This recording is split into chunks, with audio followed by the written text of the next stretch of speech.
Hello and welcome back. It's a brand new year and it's a brand new episode of Fellowship in Essential Oils. After our little break, we're back to discuss some of the other amazing gifts of Mother Nature's beautiful plant kingdom and what she gifts us. And today we're going to talk about a plant that we've already discussed, but we're going to talk about a different oil that comes from that plant. Today we're talking about cilantro or coriander. And Liz, we're not too sure which one it is really, are we? Well, we are sure that it is leaf rather than seed. Yes. Um, Definitely. I think everything about this oil is a bit like you say tomato, I say tomato, because there's so many disagreements all the way through. But it's a fascinating oil because it's quite like quicksilver. It changes itself. And I discovered it by accident, really. A company asked me to write about it. I was like, yeah, I know about it. No, I don't know anything about it. So, so there was lots of research, and I was like, oh, and I'm really quite a convert to this oil. So if people aren't using cilantro or coriander leaf essential oil, I'm going to try and convince you. Now, I wanted to know from your perspective, are you more familiar with the seed oil from this plant rather than the leaf? Yeah, for sure. So coriander seed was one of our set oils that I had to learn when I was training when dinosaurs roamed the earth. So I've got about 30 years extra experience on seed than leaf. But I think that leaf is my more preferred one to use. Really interesting. Now, let's start with the aroma. You can definitely tell the difference. You wouldn't get them confused if you had mislabeled bottles. The seed definitely has that more earthy kind of grounding that we'd expect from a type of seed oil, whereas the leaf smells green, it smells fresh, it smells very much like if you've smelt the leaves of a coriander plant or a cilantro plant, that's exactly what it smells like. So it's that real kind of uplifting and green aroma, isn't it?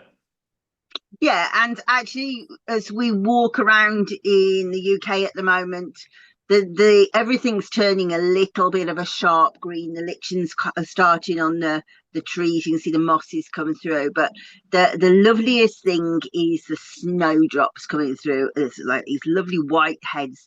And so green fragrances are very springtime. So if you're looking to sort of wear some kind of sort of natural botanical, this is a great one to use to make like a spring fragrance. It's got that lovely kind of fresh, new, bright fragrance. As you say, the seed is much more earthy, almost kind of curry smelling.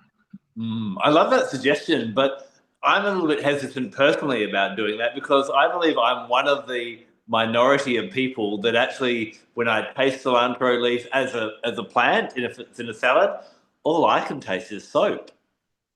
Oh, you're like Daryl. That's two of you.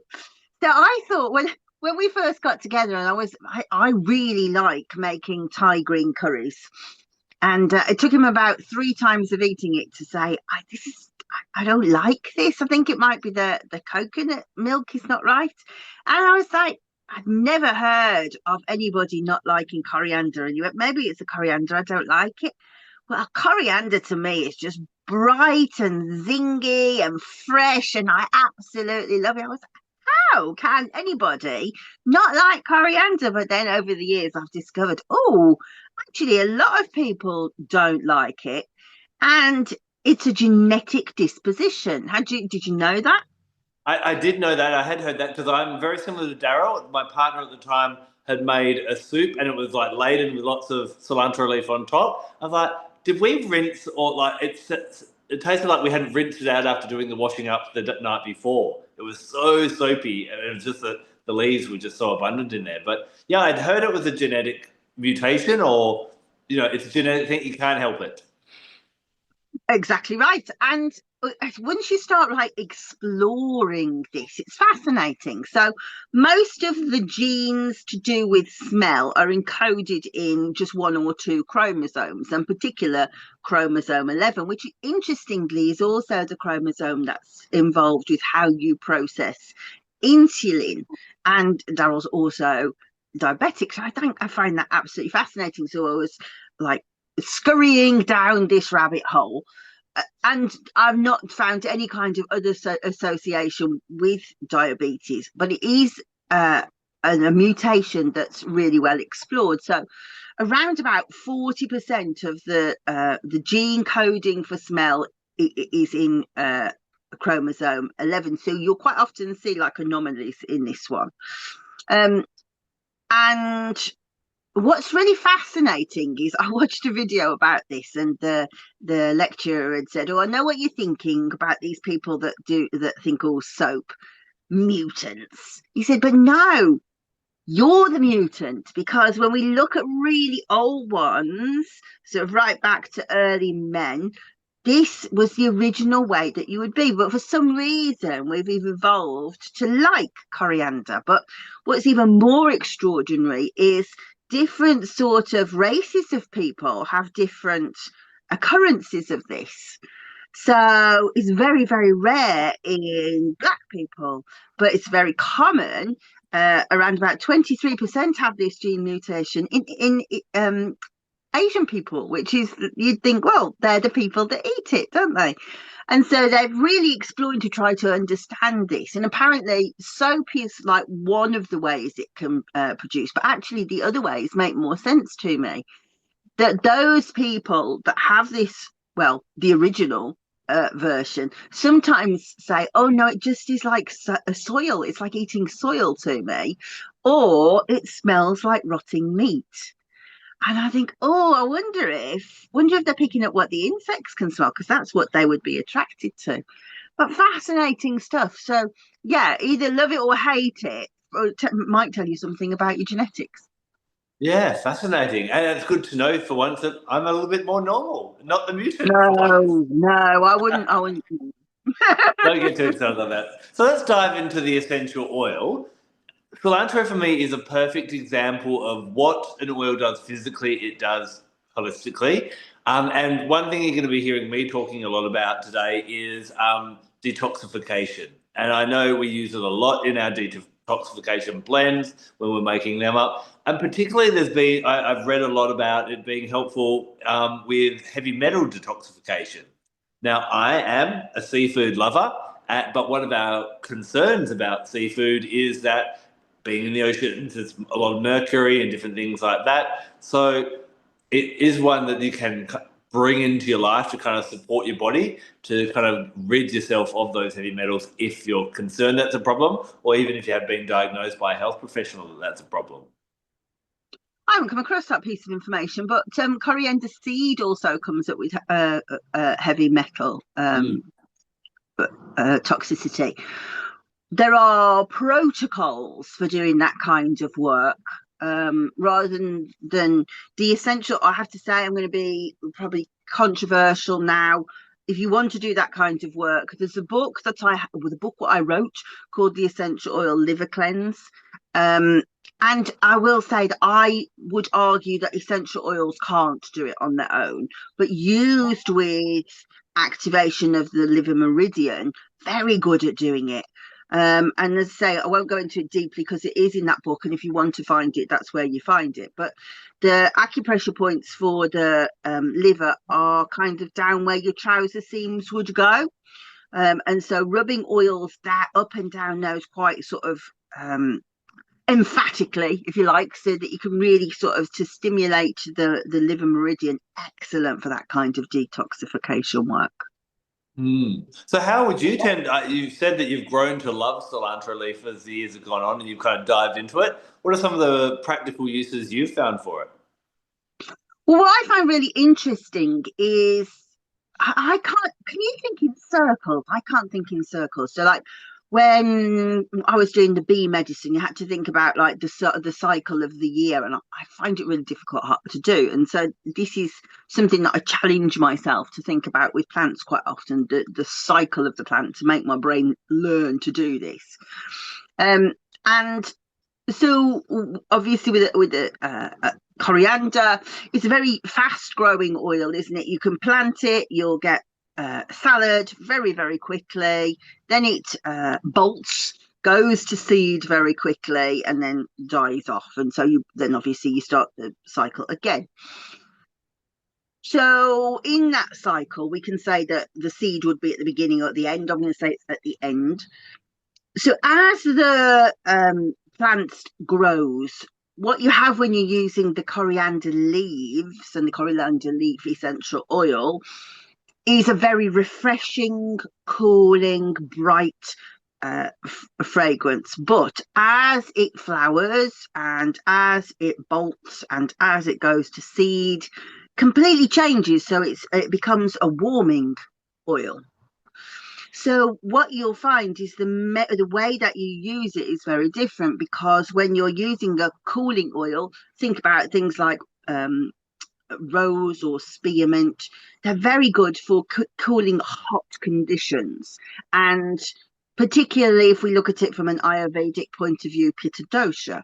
Look up Pitta dosha in a book and you'll find me. There's a red hair, very, very pale skin, which reacts to everything.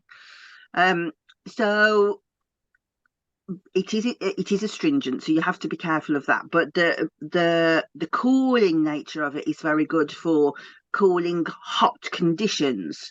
So things like cystitis, diarrhea that is burning, the inflammation on the skin that is hot. If you're like me and you have got a volatile temper, sometimes I can go to a very angry place and it's hard for me to pull back. That's my pitta dosha working. It's very good for calming that volatile nature down. But then as it progresses through to being a seed, then it's working with vata dosha. It's warming up. So those people that have got like sort of flighty thoughts, cold bodies, that's just not me. So therefore, I would always, like these days, go for the leaf. And so I suffer a very pitta dosha thing, so I have to be very careful with acid. So acid reflux, indigestion, heartburn, burn, those words give it away. Anything that sounds hot, you want the leaf. Anything that feels cold, sounds cold, cold hands, cold feet, rheumatism, arthritis that's from the cold, then you want the seed. Really interesting that I guess almost like for the cycles of the seasons of the year, there are a time when we need cooling and there's a time when we need warming. The plant is kind of doing that cycle, and the different oils give us that cycle as well. And that obviously we do in when we have different doshas, we're going to have tendencies towards one or the other. But our body is always on that kind of seesaw of balance, and it's almost as though you need to have your cilantro and your coriander and go, well, which one do I need today? Doesn't it? Exactly. And I had originally thought, oh, they're just going to be the same, but they're so different. They're like, as you quite rightly say, it's almost like summer and winter of the plant. Yeah. So when it comes to like systems of the body, do you find it's one that kind of helps mainly with the digestive system, or is it just anywhere where there's a bit of inflammation and heat? Um, yeah, the heat is the thing. So it is certainly digestive, but also genitourinary, so burning, sort of cystitis, those kind of situations. It's not really a respiratory oil. It is very refreshing and astringent to the skin. It makes a nice toner. But for the most part, it's like belly and wee, really. Yeah. I'd love to ask you in a second just how you would recommend using it. One topical application that I like to use is a system called the Symphony of the Cells, which is a layering program where you're putting one oil over the other on the spine for different health concerns. You use different oils depending on. And I hate it when one of the protocols calls for cilantro because I just find that the aroma takes over all the other oils that you may be layering in that technique kind of thing. So is it one that you just be using topically in the area that has that excess of heat and inflammation? I'm not sure I understand the question. I think if I were going to do that protocol, because I'm a bit of I've got to be extra, I would have thought clearly beforehand about, right, I need an oil for the digestive system, I need an oil for the urinary system, and I would have gone through and gone, and do these go together? Yeah. But I think if you were going to do so, in which case it would be It kind of depends, doesn't it? I don't have a urinary problem at the moment, so therefore I'm not going to be that invested in using it. But if you sort of used it with things like cypress or lime or those kind of fragrances, then you're still going to have a really nice harmonic. But I and also cypress and cilantro are very good together for urinary conditions. So perhaps you do one day, one the next day. Got you. I guess what I was saying is I find when I use it topically, even when I'm using it with other essential oils, the aroma dominates all the others. And I know we're not necessarily going for nice smell all the time, but is topical use the way that you would use for the inflammation anyway, and people just have to smell Oh, I like see the a question. salad for a Yeah. while? I don't care. I like smelling like a salad. There's worse things. Yeah, I do like topical use. Yeah. However, in those kind of situations, now it's probably because you don't like um, Mm. coriander that you feel that way. Um, but and because I would say I don't think it's that dominating a fragrance, but if you don't like it, of course it's going to dwarf everything. And I do like the fragrance. But first of all, then I would say just don't use it. Find a different one for that. But what you could do is, if you felt really strongly, I do want to work with that oil, because we've talked about it before, how some people, they don't like that oil because the oil's challenging them to go somewhere they don't want to go. Now I think with you it's purely you don't like the smell, but if you thought, right, well, I do want to work with that, why don't you try doing a homeopathic dose? So that would be 1/15 of a drop. So that sounds really complicated, but what you do is 1 drop of the cilantro, then 14 drops of a carrier oil, then use 1 drop of that blend. So you've got the vibration of it, you've got a very small amount of the chemistry of it, but that's more really if you want to use it from a spiritual and emotional point of view. I think if you were doing that sort of because you've got a urine infection, you're kind of taking the magic out, really. But that is a possible way of getting around that situation. Got you. And I do want to talk a little bit about people that have an aversion to the smell in just a second, because there's a really interesting story that I think will help some people about the aroma of it. But you said yourself when you were studying aromatherapy way back when, that coriander seed was one of the oils that was in your set that you had to know well. Cilantro is a bit of a newer one to use. So that to me suggests that maybe this oil hasn't been explored as much. Have you read much or seen much in research wise that kind of supports some of the superpowers of cilantro? It's actually quite well investigated. I was fascinated to find because it seems really helpful for people who have Alzheimer's. So what they've discovered is that it interacts with what's called the anticholinerase. What's the cortisolerase? Anticortisolerase. And what that does is it breaks down acetylcholine in the system, and you need acetylcholine in the system to make the parasympathetic system work. So without it, if it breaks down too fast, you get like stress and anxiety. And of course, with people who've got neurodegeneration, then they can be quite agitated. So actually helping to lift these levels up. I'm going to look at my book because I feel like I've said it wrong. 1 second. Anticholinesterase is the word I'm trying to say.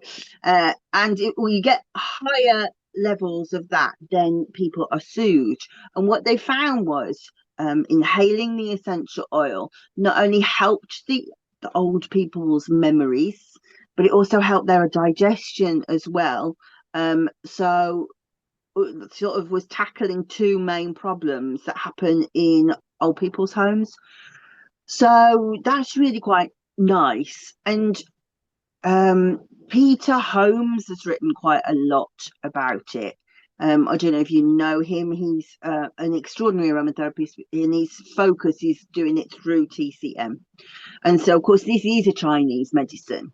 and he talks about how, well, kind of the same as I said, really, hot conditions, but also he calls them hypertonic conditions, which is basically like the nervous system is pulled too tight. So if you're over anxious, if you're over responsive to things, things really respond fast. That is a pitta dosha sort of quality as well. So they overlap. But yeah, interesting that it seems to be really good for memory, really good for mood, uplifting mood, but also digestion. How many and it's all in one trial, if you like. Yeah, amazing, amazing. So I do want to share a little bit about, how I find this oil to be quite a powerhouse when it comes to emotional healing. I talked before about it being really great for, helping to get rid of heavy metals and yes, coriander seed and cilantro leaf. So the two oils from the same plant, I believe, are both really beneficial in different ways at helping that detoxification process. But that can also happen on that emotional level as well. And I've found over my time working with essential oils, time and time again, if someone doesn't like the aroma of something, as long as I haven't got like a, oh, my grandmother used to beat me and she also used to diffuse lavender type of thing. If you don't have that kind of bad emotional connection and you can't kind of go, oh, I'm not sure why I don't like it, I've found time and time again there seems to be emotional correlations. So cilantro leaf is one of the premier oils I find for helping you get rid of not only physical heaviness, but also that mental and emotional heaviness. Now, this is my cilantro story that will forever stay in my mind. And I remember someone I was working with. Now she had a vast collection of essential oils. It was, just as impressive as Liz's or, my small collection of 200 behind me here. And she had the whole collection from doTERRA, but she refused to buy cilantro. She says, I hate it. I just can't stand the aroma. I don't even want it in my home. I don't want anyone to open it or mention it around me, type of thing. So fast forward a little bit, and we're doing some things to do with healing and letting go of emotional pain and things like that. And she made this statement in a conversation of, I've forgiven my mother. She had a bit of a bad childhood. I've forgiven my mother, and I feel at ease that if I never see her again, then that's quite all right. And I challenged her on this, and I said, I believe that you haven't actually, you've kind of buried that heaviness at a really nice level rather than getting to the point where you actually understand, forgive, and would even get to the point where you could embrace your mother and thank her for the way she was. Because if she hadn't been the way she was, you wouldn't have grown to be the person you are today. And so cilantro, I find, is really, really good whenever we're holding on any type of mental or emotional heaviness to kind of start to let that go. So forgiveness would probably be a really great kind of key word that you could associate with cilantro in that way that it just gets rid of that heaviness. I also find, remember it being a leaf oil, so leaf oils I like to connect and see them being connected to the element of air. When we're so in that emotional realm and we're kind of having a bit of a pity party and wallowing in the messiness of emotions, cilantro does. Like the spring, it brings the flowers, it brings the lightness, and it allows the mind to come in a little bit and not be so emotional that it does hinder you so much. So I find on an emotional and mental healing level, this is a beautiful one to bring in and to work with. I love that. Um, I mean, I would say that the overwhelming feeling for me is spring, that it puts a spring in your step, And so if you are feeling sort of heavy, and I don't know, I think the events of the global events of the past few weeks, everybody feels a bit heavy, don't they? So I think it's a really good one. It really seems to, well, that sort of spring hopefulness, but that surge of energy, it's like fast energy, isn't it? You can see the plants growing in spring. And of course and I've said how fast it does grow. It's an interesting one to study, to actually plant some and watch how fast it grows. It's extremely full of life force. Yeah, interesting. And it's funny, we were kind of comparing notes and going through every episode that we've recorded so far and kind of making, oh, have we done that oil? Yep, yep, yep, yep. And this is one that kind of had slipped through the filter and we hadn't done it, which is really interesting. And I love what you said a moment ago about it being, there is a lot of heaviness globally at the moment. And it's been interesting having different conversations with different people. Some people are really in that heaviness and getting caught up even within the things they have no control over. And I understand that some of these things that are happening have direct impact on these people, but other people are choosing to be, what was the term I heard earlier today?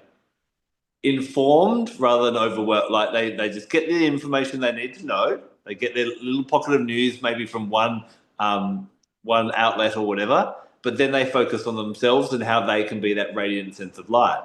And as we know, the season prior to spring is winter. It's that dark and heavy kind of um, you know time. And cilantro is. I think it can take us out of that heaviness of an emotional winter, whether it be something happening to us personally or even something happening, on a bigger scale, and kind of lighten our load a little bit. And maybe that's the reason why it didn't feature until now.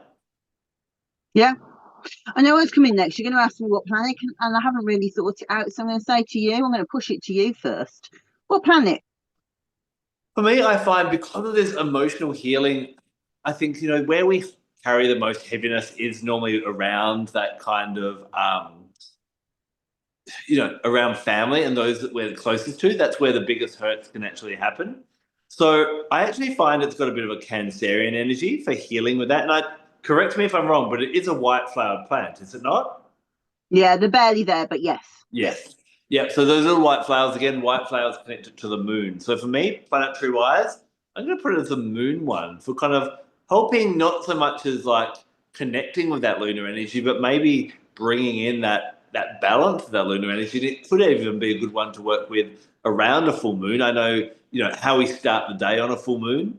I'm always very much like, even if you get up half an hour early and this is the only day of the month you meditate, because the moon is such an amplifier of energy, if you start the day stressed, anxious, angry, into those things, we just spiral out of control. And you only have to speak to someone who works in the police force or at a hospital, and they'll tell you that, yeah, that's when the lunatics come out. We become a lunatic when we don't let go of those things early in the day. So cilantro might be a good one to even diffuse or work with some way in the morning of the full moon. Yeah, I like that. So when I sort of overlay and think, well, what other oil could you use in the same way? Oddly, it's so different, but I kind of think jasmine, and jasmine is mood. The way that the moon has that cooling energy. It's very interesting to think of. But then um moon magic is on the emotions. Is it to do with emotions? It feels like it's more to do with thoughts. I don't know. And air is definitely thoughts. Yeah, I don't this is where know. I find that being a leaf oil is to do with the thoughts, but it's about the thought. Obviously the opposing elements are water of the emotions and air of the mind, and I find it brings a bit of air into the emotion to help us find balance and harmony in the emotions. Does that make sense? Yeah, but I don't feel like we've cracked the nut. I'm going to think on after the episode's finished. I was looking at my notes to see if I'd written anything that Culpeper had written, and I haven't, so I don't know whether he didn't. But one thing that I enjoyed very much, one of my favourite authorities is John Gerard from the 16th century, and he calls it a very stinking herb. So I wonder if he had already realised that there was other people that went, no, it's a nice herb, because he says it has leaves of a venomous quality. He really doesn't like Wow. it at all. I think it's really funny. But I'd obviously got distracted by that and not looked at Culpeper, because Culpeper would have classified it, I think. What about chakra wise? Well, genitourinary is sacral chakra. Uh, yeah, the sacral chakra, and yeah, I don't think it's really that much like brow chakra. It's not, doesn't seem to be very psychic to me. But I do think it's quite heart opening. It makes you feel quite more open to people. And as you were saying about forgiveness, that would fit that as well. So those are the sort of two energy places I can see it sort of fitting. Yeah, for me, I classify it as the heart chakra essential oil for that kind of refreshingness, that cleansing, that forgiveness. It's just that greenness in a way. It is such a green oil, and it's obviously the green energy center as well. So Yeah, yeah. yeah, that's good. Cool. Yeah.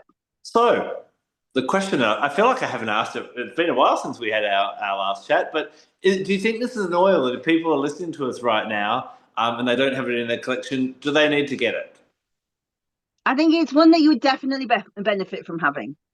Um, it does so. It's such a kind of all-round oil. It does so many good things, and especially if you do have that sort of pitta dosha element.